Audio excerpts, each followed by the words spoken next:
So ayan guys, mag-ihaw muna tayo ng tilapia. Sasahog natin sa gulay na dinengdeng. So ayan guys, mag-ihaw muna tayo. Ayan guys, magluluto po tayo ng gulay dito sa probinsya. Sa probinsya po ako. Ayan. Lulutuin po natin siya. Ayan. So ayan guys, kompleto na. Naka-ready na pong lahat. Luto na rin po yung inihaw na tilapia. At meron po tayong mga gulay dyan. Dahon ng saluyot, dahon ng sitaw, ampalaya, patola. Yan, ready na po. So, start na po tayo magluto guys. Samahan nyo po ako. Alright.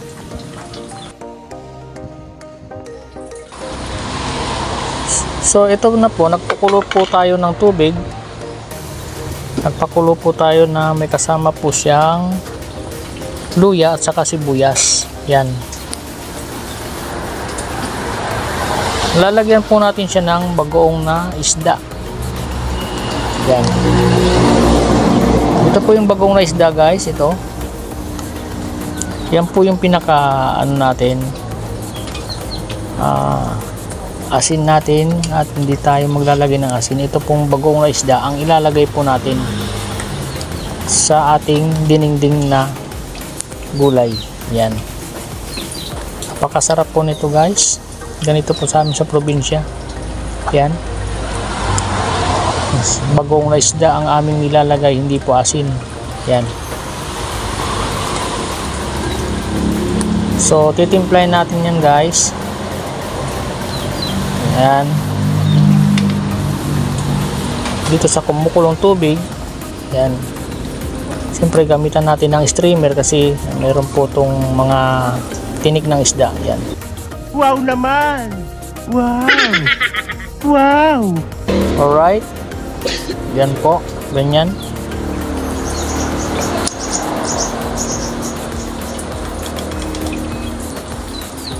Pagkatapos nito guys, pag ito ay kumulo mamaya, saka lang natin ilalagay yung ampalaya. Yan. Pwede natin ulitin muna dahil sayang yung mayroon pang katas to ng isdang bagoong. Yan.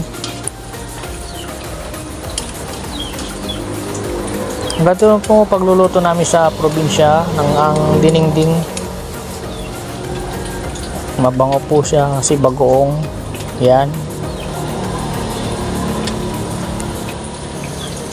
Tsaka yung mga gulay dito sa probinsya talagang mga sariwa, bagong pitas pa. Yan. Masarap to guys kasi ang sahog niya ay inihaw na isda. Yan. Okay.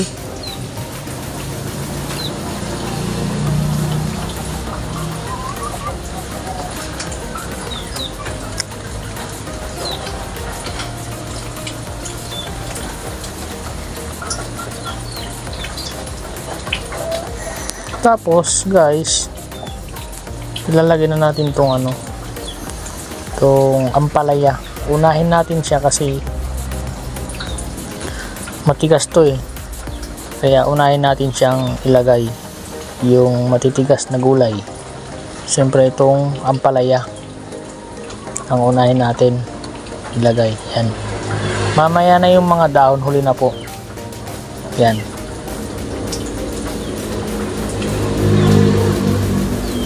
Kasi madali lang maluto yung dahon. Pag sinabay kasi natin yan, madali na siyang ano, masyado na siyang luto.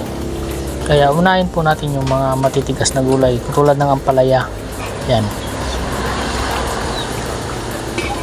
Mga ilang minuto lang po to guys. Siyempre tansyado nyo naman. Pagka 10 minutes, okay, gulo na. Kumulo na to guys, siyempre lumambot na ng konti yan yung ampalaya. At kahit na subukan natin na pisilin siya, kung malambot na siya, kung medyo malambot na yan, pinisil natin at medyo malambot na, pwede na. Saka na natin ilagay yung ibang mga gulay guys, mga kasama niya. Tikman muna natin kung tama yung asin, timpla daw ng bagoong isda. Ang bango guys, tingnan nyo naman. Sa bango pa lang talagang makikita mo na parang sarap siya. Magugutom ka na sa sobrang bango ng gulay saka bagoong. Yan, ilagay ko na yung patola. Yan, dinengdeng po ito guys, dinengdeng, tawag po ito yung dinengdeng, may kasamang mga dahon. Yan, iba naman po yung pakbet na sinasabi nila, ito dinengdeng lang to guys. Iba-ibang gulay, tapos tambong mo lang sa luya na may bagoong, may kasama din sahog. Bahala kayo kung anong gusto nyo sahog. Mas maganda kung inihaw, pwede rin prito, may isda. Yan, hindi patulan na po ang kasunod nito. Mamaya po huli yung dahon. Yan, ganyan po ako magluto. Inuuna ko po yung mga matigas na gulay sa una para hindi naman siya ma-overcook yung dahon. So ayan po, pag kumulo na rin ito mamaya, ilang minuto lang din, saka natin susunod yung dahon. Takpan muna natin. Okay, after 10 minutes na naman, nakulo na.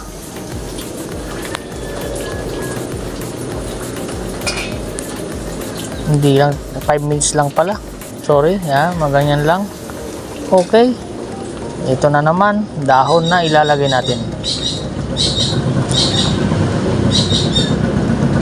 Yan, dahon na guys, dahon ng saluyot, dahon ng yung sitaw. Masarap po yung dahon ng sitaw guys, yung talbos. Yan, saka saluyot, madulas, masustansya po yan guys. Yan, siyempre ipapatong na natin yung ano mamaya. Ilalagay natin sa ibabaw yung sahog na isda na inihaw natin kanina. Hindi na natin ilalagay lahat yun, isa lang muna ilalagay ko para yung iba pang ulam din mamaya. Yan, ito po yung dahon ng ano, saluyot. Kanina po yung dahon ng ano yun, talbos ng sitaw. Yan, okay, ilagay na natin yung inihaw na tilapia. Yan guys, ito rin kasi po yung nagpapalasa sa mga ganito na gulay, inihaw, dinengdeng. Ang sahog niya ay inihaw or prito na isda. So ayan po, kumukulo na siya.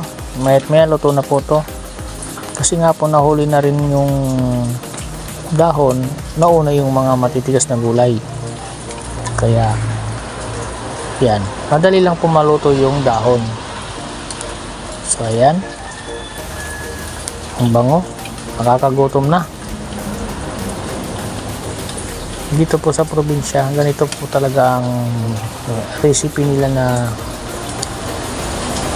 niluluto. Pag mga tambog-tambog lang na gulay, dinengdeng, sahugan natin ng inihaw na isda or prito.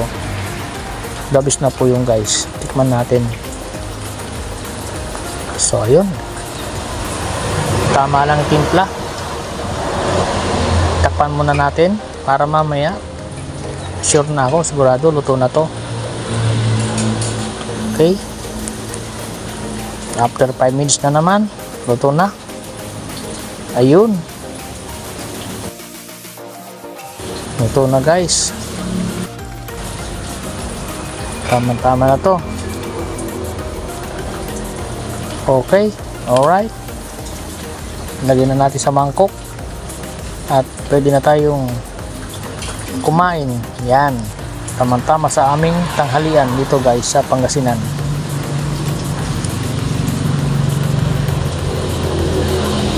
Alright, ang bango guys, nakakagutom na. Yan po ang aming luto na dinengdeng dito.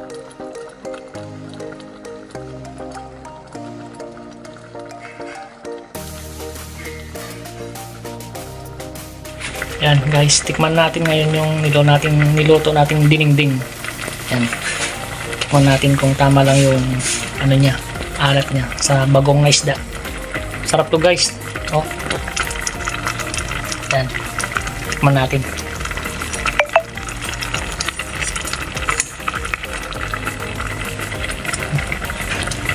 Tingnan natin kung ano.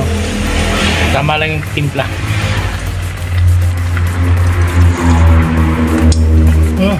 Sarap. Tama-tama po. Okay. Sarap po siya. Sarap po talaga yung lutong probinsya guys dito sa amin sa Pangasinan. Yan. Namiss ko na siyang magdinengdeng kaya nagdinengdeng po ako. Sariwang gulay yan. Tapos yung sahog niya inihaw na isda. Yan. Na tilapia po. Sarap po niyan. Kung natikman nyo guys, ayan. Okay. Patikim ulit. Sarap eh.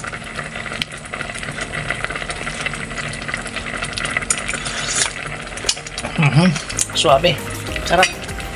Okay. Solve na to. Okay.